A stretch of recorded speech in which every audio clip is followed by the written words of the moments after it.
Hello friends, welcome you all in our new video. और आज हम क्वांटम मैकेनिक्स के अंदर कुछ इंपॉर्टेंट पीवाईक्यूज करने वाले हैं और ये हमारा क्वांटम मैकेनिक्स पीवाईक्यू का थर्ड पार्ट है। ठीक है, तो टाइम वेस्ट नहीं करते हैं और क्वेश्चन स्टार्ट करते हैं। सो कल हमने क्वेश्चन 12 तक कर लिए थे इससे पहली वीडियो में, तो अब हम करने वाले हैं क्वेश्चन नंबर 13। तो क्वेश्चन नंबर 13 में दे रखा है कि an electron in hydrogen atom in a state n equals to 3, l equals to 2 and m equals to -2। ठीक है, मतलब जो हमारे पास एक इलेक्ट्रॉन है हाइड्रोजन एटम के अंदर, उसकी स्टेट दे रखी है, n की वैल्यू 3 है, l इक्वल्स टू 2 है, m इक्वल्स टू -2 है। ठीक है, और उसमें दे रखा है कि जो एल वाई है वो होता है हमारा Y component of orbital angular momentum operator. ठीक है, और इसमें क्वेश्चन में निकालना है हमको डेल वाई का, डेल एल वाई का स्क्वायर। ठीक है, ये हम इसकी वैल्यू में फाइंड करनी है। Delta L Y that equals alpha into मैच का स्क्वायर, और अल्फा में निकालना है। तो अल्फा निकालने के लिए हम क्या करेंगे, डेल्टा एल वाई की वैल्यू निकालेंगे। ठीक है, आई होप अपने क्वेश्चन एक बार, आप एक बार क्वेश्चन को खुद से पढ़ लीजिए कि इलेक्ट्रॉन की एन एल एम वैल्यू दे रखी है। ठीक है, जैसे कि हमारे पास जो होता है psi n l m, similarly n l m की वैल्यू दे रखी है। और एल वाई क्या है हमारे पास, angular momentum corresponding to y component. Okay, और we have to find del L Y का स्क्वायर। ठीक है, जब हम डेल एल वाई का स्क्वायर निकालेंगे तो वो किसके टर्म में आएगा, इन टर्म्स ऑफ एच का स्क्वायर, और इसके अलावा जितना भी हमारे पास वैल्यू होगा वो हो जाएगा अल्फा का वैल्यू। ओके, क्वेश्चन इजी है, क्वेश्चन हम समझ गए। तो अब हम जाएंगे इसके सॉल्यूशन की तरफ। ठीक है, सो सॉल्यूशन कैसे करेंगे, हमें निकालना है डेल एल वाई का स्क्वायर। तो n equals to 3, l equals to 2, m equals to -2 question में दे रखा है। अब ये जो आइडेंटिटी है डेल एल वाई, सॉरी है ना, अब ये जो आइडेंटिटी है डेल एल वाई का square that will be equals to H का स्क्वायर अपन 4 एल इंटू में L plus 1 minus M square. ठीक है, तो जब मैंने शॉर्ट नोट्स पढ़ाया था आपको, तो मैंने आपको ये प्रॉपर्टी याद कराई थी। ठीक है, ये आपको मिलेगी मेरे शॉर्ट नोट्स में, जो लेक्चर पढ़ा भी होगा यूट्यूब पे। ठीक है, ऑर्बिटल एंगुलर मोमेंटम जो टॉपिक है उसके अंदर आपको ये मिल जाएगा कि del y square equals to H का स्क्वायर अपन 4 L L plus 1 minus M square. ठीक है, हमें एल की वैल्यू पता है, हमें एम की वैल्यू पता है, क्वेश्चन में दे रखी है। सिंपली हम क्या करेंगे, एल की वैल्यू एंड एम की वैल्यू इस फॉर्मूले में पुट करेंगे। ठीक है, तो D L Y square that will be equals to H का स्क्वायर अपॉन 4, एल की value is 2, 2 into sorry 2, 2 into 2 plus 1, that is 2 into 3, 2 into 3 will be equals to the 6 and minus of M square, M का value -2 है, और जो M square निकल के आ जाएगा वो निकल के आ जाएगा -2 का स्क्वायर दैट इज, ठीक है, -2 का स्क्वायर दैट इज 4। ओके, तो एम स्क्वायर निकल के आ जाएगा 4, तो 6 माइनस 4, 6 माइनस 4 कितना होता है, 2 होता है। ठीक है, तो इसकी वैल्यू निकल के आ जाएगी 2 एच का स्क्वायर अपॉन 4। ठीक, कितना आ जाएगी, ठीक है, 2 एच का स्क्वायर अपॉन 4। अब 2 से 4 को कैंसिल कर देंगे तो एच का स्क्वायर अपॉन 2।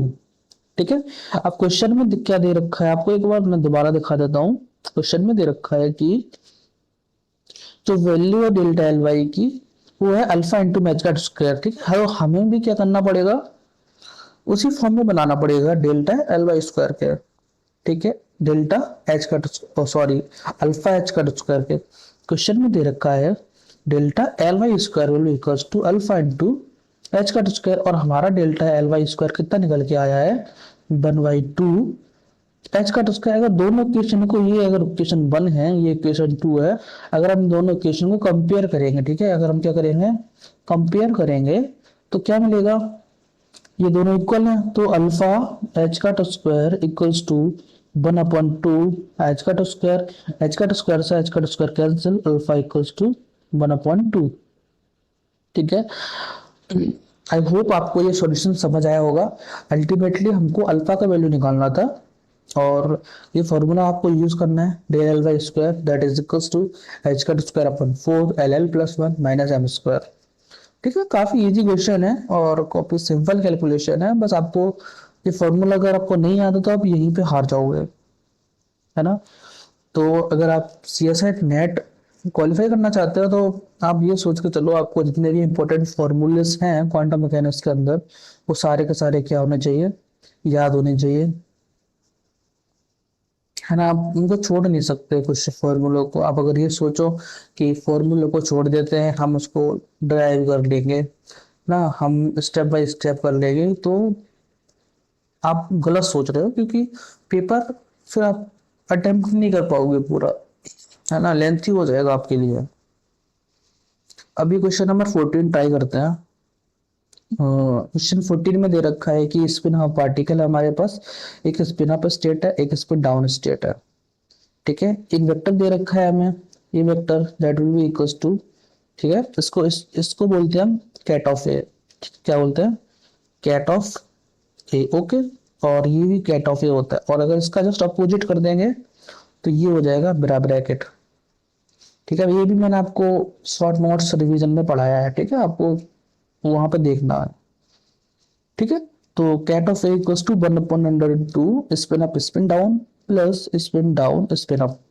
और जो बी वेक्टर दे रखा है वो दे रखा है 1/√2 spin up spin down minus spin down spin up. ठीक है, और ये दे रखा है composite states of two particles. ठीक है, दो पार्टिकल्स हैं, दो पार्टिकल की स्टेट है, एक स्टेट ए है एक स्टेट बी है। अब ऑप्शन देखेंगे हम अब, है ना, हमें ये बताना है कि इनमें से कौन सा स्टेटमेंट ट्रू है पार्टिकल की स्पिन के लिए। ठीक है, अब जो ई कैट ऑफ ए वो कितना है, 1/√2 spin up spin down plus spin down spin up. ठीक है भाई,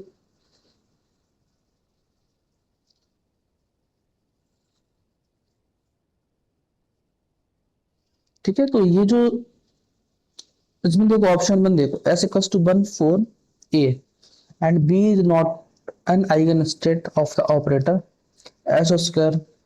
ठीक है, तो जो ए है वो क्या है, एस इक्वल्स टू 1 है ए के लिए, तो क्या इस एस इक्वल्स टू 1 है ये।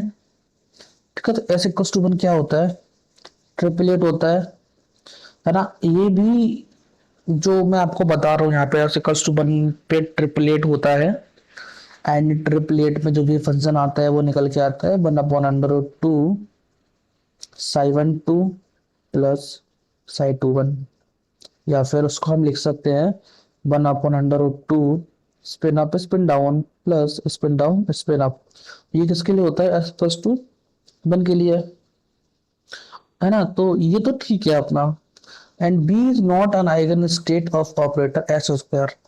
ठीक है, एस स्क्वायर क्या होता है, S into S+1 into H का स्क्वायर, है ना। और स्टेट क्या रहती है, सेम रहती है। तो जब हम इस ऑपरेटर पे अप्लाई करेंगे, इस ब्रैकेट पे अप्लाई करेंगे, तो स्टेट में चेंज नहीं होगा, है ना। तो इसमें जो दे रखा है कि आइगन स्टेट नहीं होगा, लेकिन हम जब एस स्क्वायर को अप्लाई करेंगे इस ऑपरेटर पे तो स्टेट चेंज नहीं होगा। तो ये जो दे रखा है कि आइगन स्टेट नहीं होगा, तो ये रॉन्ग हो जाएगा। तो ऑप्शन है क्या हो जाएगा, रॉन्ग हो जाएगा। ठीक है ना। एंड जो ऑप्शन डी देखो आप यहाँ पे, ठीक है, S equals to 1 4 A and S equals to 0 4 B. ठीक है, तो ये आप लोगों को सही लग रहा है, क्योंकि जब 1 होता है तो ट्रिपलेट होता है। तो जो कट ऑफ ए हमको दे रखा है 1/√2 spin up spin down plus spin down spin up, तो ये तो हो जाएगा एस इक्वल्स टू 1 के लिए। और एस इक्वल्स टू 0 के लिए स्टेट जो हो जाती है वो कितनी हो जाती है, माइनस आ जाता है। तो हो जाएगा 1/√2 spin up spin down minus spin down spin up. तो ऑप्शन बी क्या है, करेक्ट है, सॉरी ऑप्शन डी क्या है, करेक्ट है। ठीक है, यही होता है ए के लिए। जो एस इक्वल्स टू 0 है हमारा पास, तो उसके लिए जो स्पिन होती है वो एस टाइप से हो जाती है, एंड एस इक्वल्स टू 1 के लिए स्पिन इस टाइप से हो जाती है। ठीक है, अब आप बोलोगे कि आप क्या बता रहे हो, है ना, हमें तो सब नहीं पता। तो आपको नहीं पता क्योंकि आपने पढ़ाई नहीं किया, है ना। ये जो मैं आपको बता रहा हूँ, एस टू 1 ट्रिपलेट होता है, ट्रिपलेट में 3 स्टेट्स आती हैं। ठीक है, दो एक, है ना। ट्रिपलेट में आपको बता देता हूँ, एक आती है दोनों स्पिन अप होती है, एक आती है दोनों स्पिन डाउन होती है, और एक होती है spin up spin down plus spin down spin up, जो हमें क्वेश्चन में दे रखी है 1 के लिए। है ना। तो ये चीजें आपको पता ही होनी चाहिए। अगर ये चीज आपको नहीं पता है तो कहीं ना कहीं आप अपनी नेट की प्रेपरेशन में लैग कर रहे हो, है ना। और इन चीजों के बिना आप पेपर नहीं क्वालिफाई कर पाओगे, ये श्योर है। ठीक है, मैं अभी हमने ऑप्शन डी चूज कर लिया है। अब हम करेंगे नेक्स्ट क्वेश्चन। ठीक है, क्वेश्चन नंबर 15। अब हम करेंगे 15 क्वेश्चन नंबर। ठीक है, क्वेश्चन नंबर 15 में क्या दे रखा है, हैमिल्टोनियन दे रखा है हमको। ठीक है, ये हमारे पास क्या है, हैमिल्टोनियन है। Okay, and we have to find the fourth order contribution to ground state energy, है ना। तो हमें निकालना है जो फोर्थ ऑर्डर करेक्शन क्या हो ग्राउंड स्टेट एनर्जी का। अब आप ध्यान से देखो, क्वेश्चन में फोर्थ ऑर्डर करेक्शन निकालना है ना। हम जीरो ऑर्डर निकालते हैं, फर्स्ट ऑर्डर निकालते हैं, है ना, सेकंड ऑर्डर भी निकाल सकते हैं, लेकिन फोर्थ ऑर्डर निकालना थोड़ा सा डिफिकल्ट है। और टीचरों ने, जो हमारे टीचर्स हैं, उन्होंने भी ज्यादा पढ़ाया नहीं है कि फोर्थ ऑर्डर कंट्रीब्यूशन आप निकाल लो, काफी डिफिकल्ट हो जाएगा। ठीक है, तो इसको हम सिंपल तरीके से करेंगे, सीधा सीधा इसका हम क्या करेंगे, आइगन वैल्यूज निकालेंगे। ठीक है, और उस आइगन वैल्यू को एक्सपेंड कर देंगे। जब हम आइगन वैल्यूज को एक्सपेंड करेंगे तो हमें क्या मिल जाएगा, जो ई की पावर 4 का जो टर्म हो जाएगा वही क्या हो जाएगा, हमारा गामा हो जाएगा। ठीक है, आई होप आपको समझ आ रहा है मैं क्या बता रहा हूँ। अब मैंने आपको करके दिखा देता हूँ ताकि आपको दिक्कत ना हो। ठीक है, आप क्वेश्चन देख लो, एच दे रखा है 1 एप्सिलॉन एप्सिलॉन -1, एंड हमें निकालना है fourth order contribution to ground state energy, है ना। ई की पावर 4 का जो कॉफिशिएंट हो जाएगा वही हमारा क्या होगा, fourth order contribution to ground state energy. ठीक है, क्वेश्चन नंबर 50 निकालते हैं हम। ठीक है, मैंने आपको बताया था हम इसका डायरेक्ट आइगन वैल्यूज निकाल लेंगे और आइगन वैल्यूज को एक्सपेंड करेंगे। और जब हम आइगन वैल्यूज को एक्सपेंड करेंगे तो ई की पावर जो 4 हो जाएगा उसका जो कॉफिशिएंट हो जाएगा वो हमारा अल्फा हो जाएगा। हमें वही निकालना है। ओके, तो हम क्या करेंगे आइगन वैल्यूज निकालने के लिए, इसको हम क्या बोलते हैं, करेक्टरिस्टिक्स इक्वेशन, CHRACTERISTIC,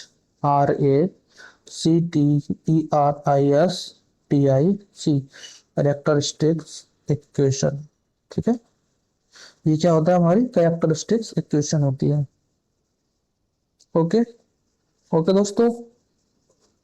ठीक है, तो अब हम क्या करेंगे, इसके आइगन वैल्यूज निकालेंगे। Determinant of H minus lambda I equals to 0, 1 minus lambda आ जाएगा और इधर -1 माइनस लैम्डा आ जाएगा और उसका डिटरमिनेंट इक्वल्स टू 0 करेंगे। ठीक है, अभी सिंपल स्टेप है।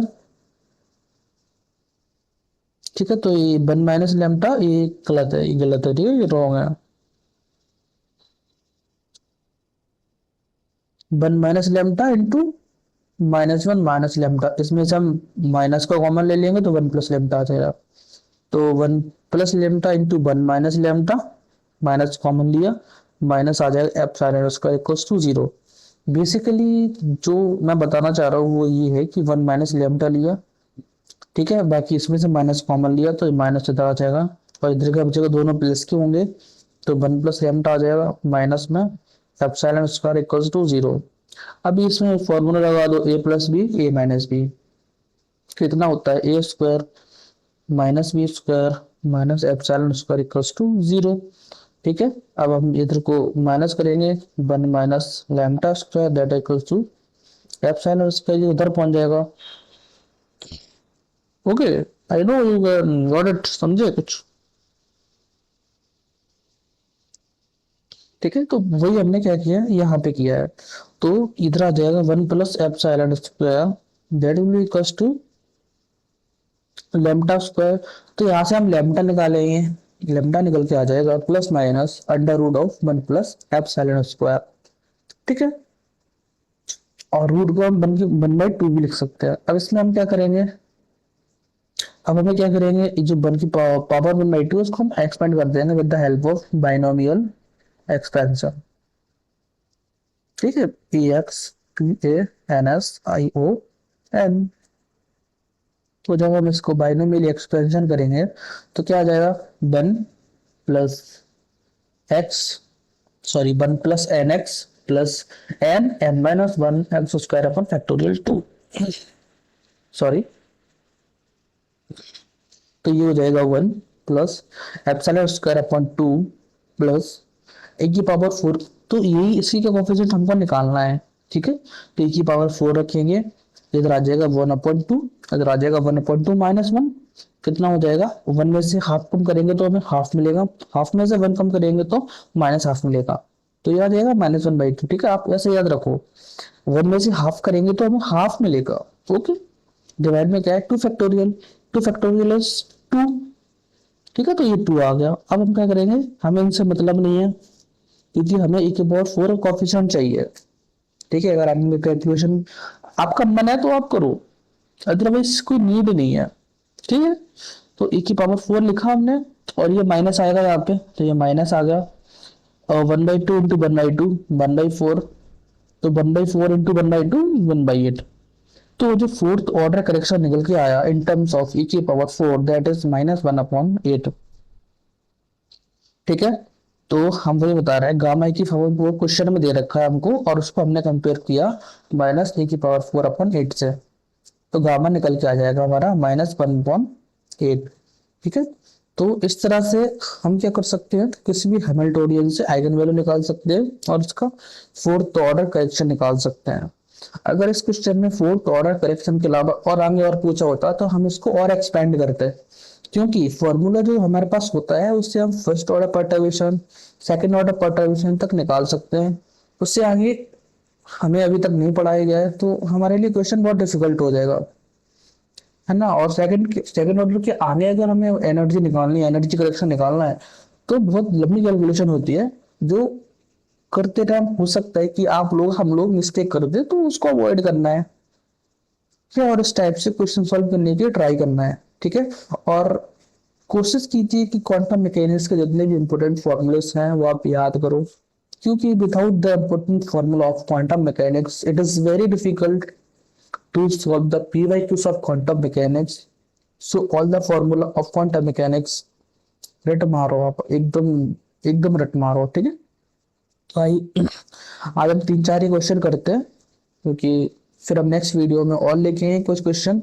आई होप आपको मेरा ये वीडियोस, मेरा ये एक्सप्लेनेशन जो मैं क्वेश्चनों को करा रहा हूँ वो आपको समझ आए।